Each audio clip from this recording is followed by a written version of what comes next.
What's up guys, so we're in the FRS right now. I am actually just finished a full day of work.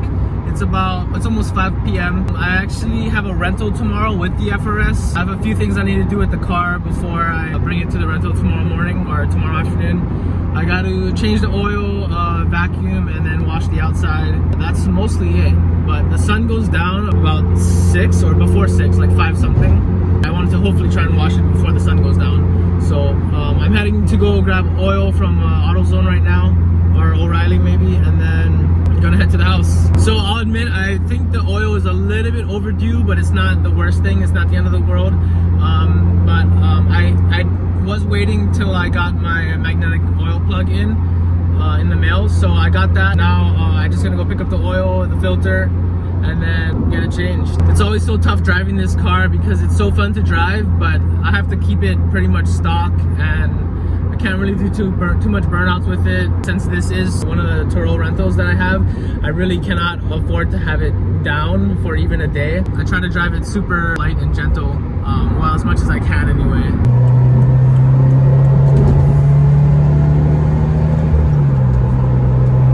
So yeah, I've had this car on Turo the longest, and also I just realized I've never had any car as long as this. Yeah, I don't know if I've had any car as long as I've had this one. I've definitely put the most miles on this one. I got this car at 22,000 miles, and now it's at 71. And this has by far been probably the most reliable car that I've had.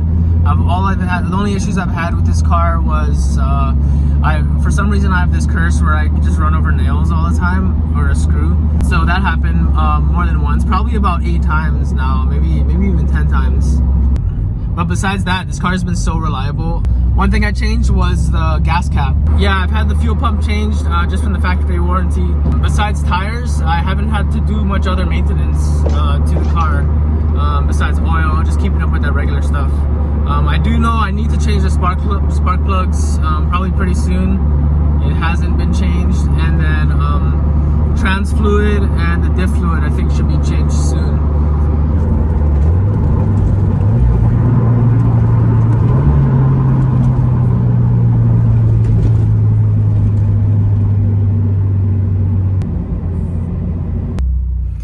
Damn it. Okay, O'Reilly did not have the right oil filter, so I'm gonna try go to AutoZone. O'Reilly was a little bit closer to my house, but I'll try AutoZone. AutoZone just came out of nowhere within the past couple years and opened up like 5 locations all over the island. So I think they should be well stocked.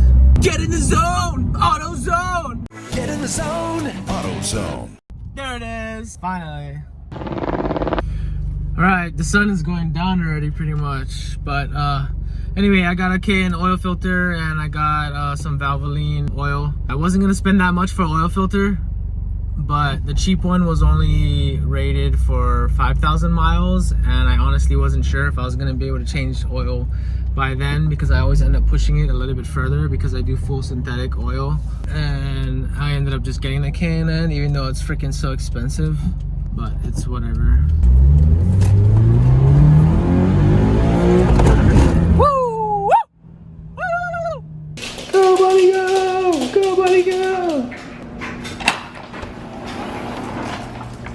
Alright, so I'm back at the house now, and I'm about to change the oil.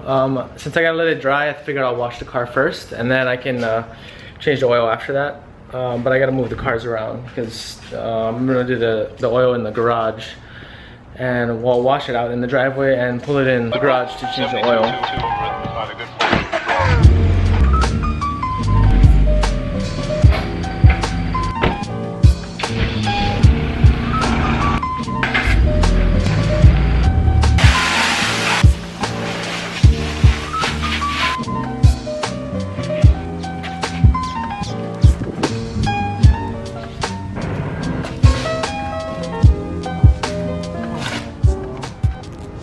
I just discovered my bumper is loose. The screw missing. So I guess this is what I'm missing on the other side. Just this one little plastic fastener. Oh, there it is. I don't even know where to get this thing. Maybe I can get it online, but maybe Toyota probably has some. I can feel the engine is still pretty hot, the engine bay. I still got a vacuum inside, so I'm gonna pull it in the garage and then get it up on the ramps and then vacuum it out. And hopefully by the time I'm done, it should be not too hot. And I can just do the oil change real quick. It shouldn't really take longer than like 10 minutes, the oil change. So I just gotta vacuum.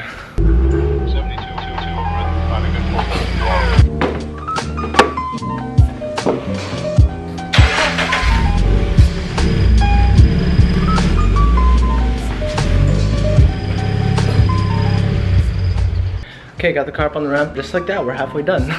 This is probably one of the easiest cars I've ever changed the oil on, just because of where the oil filter is.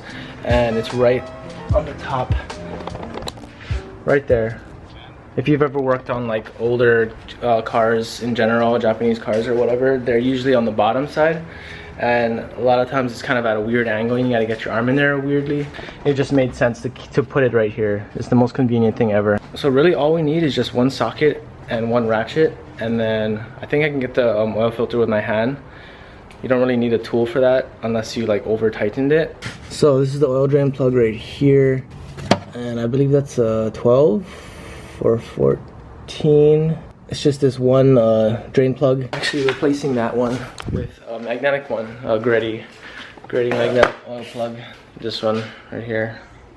It's nothing different, you just replace it, take it off and put this one on. And then this one, the stem is magnetic and it catches all the metal shavings or anything that's metal really inside the oil. Okay, drain box. I just need one ratchet and socket. 14, there we go. I need one ratchet. It's all the way in a separate bag. There it is. That's what I need, 3/8 drive. Okay, I'll set this box up first. Easiest way, set it up. Keep this not too far.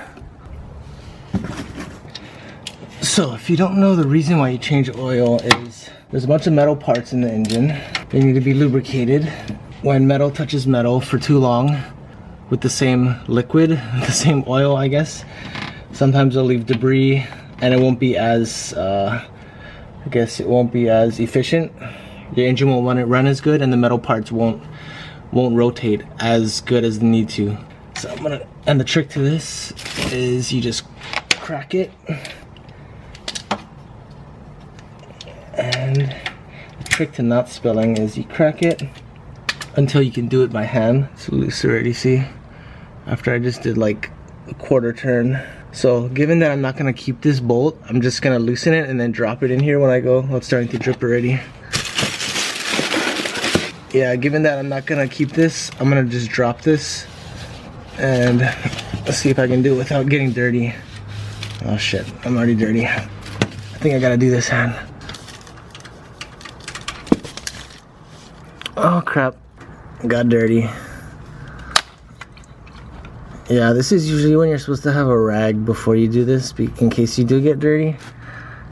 Now I'm gonna drip oil all over the place. Ah, crap. So I'm gonna keep my hand here so I can get some drips off. Oh yeah, oh shit, oh shit. Oh crap. And there I was, just talking about how I'm not gonna spill. Shit. Son of a... Okay, I guess while that still kind of drains, I need to open the top because the pressure, this is the cap to fill the oil. So you know when you put water inside of a straw and you put your finger on the top and the pressure holds the water in there? This is the finger. Yeah. So if I open this, it should release the pressure. The trick to having this not be so tight is don't make it so tight. Because you know there's like a torque spec for it, but there's no way that hand tight is good. There's no way this thing is gonna come off unless you flip upside down and something hits it. But if you flip upside down, you probably have other things to worry about than the oil filter coming off. Yeah, you just need to not make it so tight when you put it on, so that way you can take it off by hand.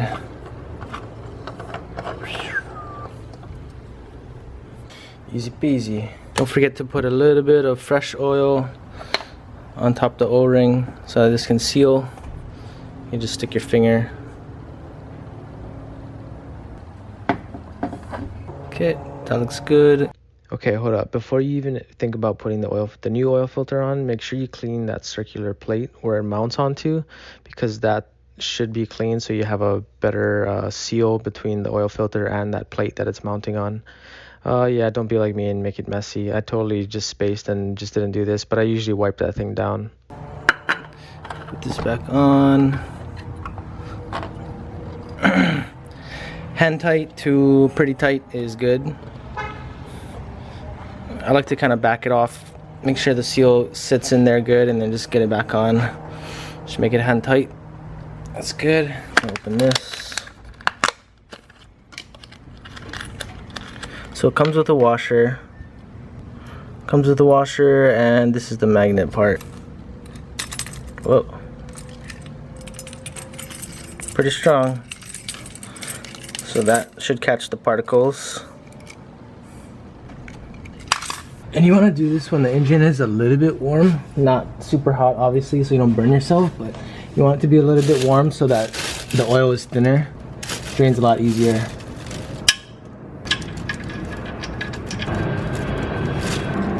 One thing I did forget to get is brake clean, but maybe I gotta check.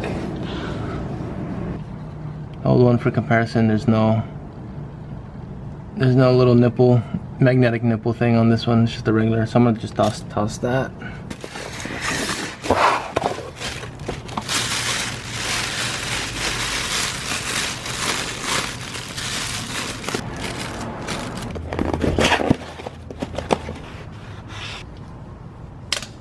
So you should torque this to whatever your torque this to spec, but I'm gonna torque to tight.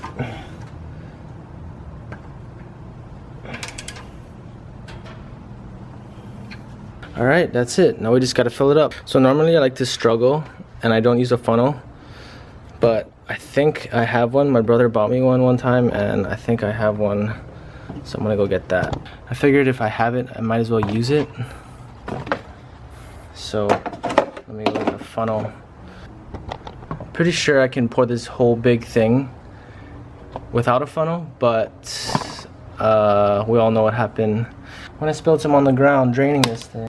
So we're gonna go with the funnel. Easy.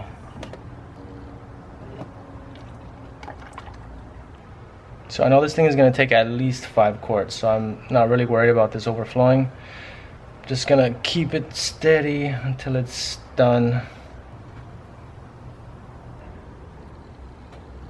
So I decided to go with Valvoline full synthetic 5W30. It recommends 0W30 or 0W20, but that's more so if you need to start like in colder weather, and it really doesn't get much colder. I don't really drive in anything much colder than like 65 degrees Fahrenheit. So really any full synthetic will do. For Hawaii I use 5W30, but you might consider 0W20 if you live in a colder place. So after the 5 quarts, the car's supposed to take 5.8 quarts, but after the 5 quarts, I'm gonna let it all settle to the bottom, and then I'll check the dipstick, and then see if we gotta put one more, which we probably most likely have to, if everything drained out, which it should have. So I'm gonna check the dipstick in a minute and see what it's like. Since it said it was supposed to take 5.8 quarts, that looked like 0.8 of a quart.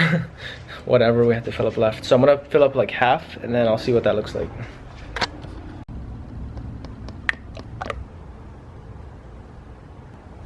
So the reason why you don't want to overfill it is because if you overfill it, the oil level is going to be obviously too high, and then the crankshaft, I believe the crankshaft is going to like start whipping up the oil, and then it's going to make it kind of foamy and frothy, which is not good because there's going to be air trapped in between crankshaft and the bearings, which air pockets will cause metal to touch on the metal, so the oil is not going to be as efficient. I don't know, it looks like it could use a little bit more. Yeah, I'm just gonna put in like a little splash more. It's not to the full. I mean, it's good enough to drive, but I mean, I obviously wouldn't track it like this. Yeah, that looks a lot better. I actually just realized I didn't even vacuum the car. Damn it. That's what I was planning on doing before I even did the oil. Talk about ADD. Tool check. -72.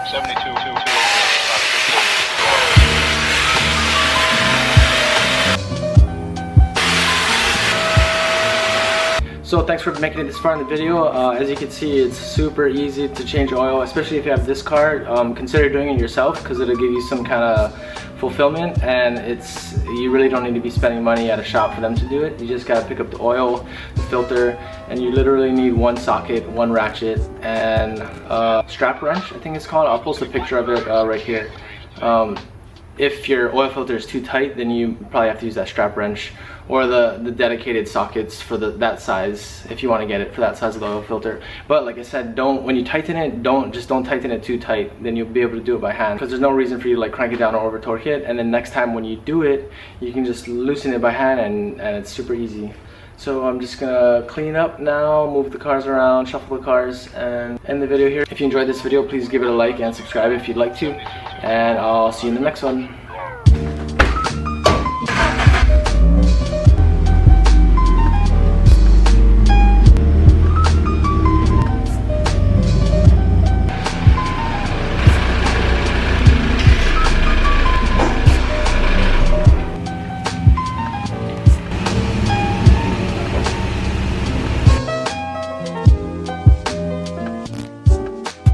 And in the Ponca City Blackwell area, 68 degrees today.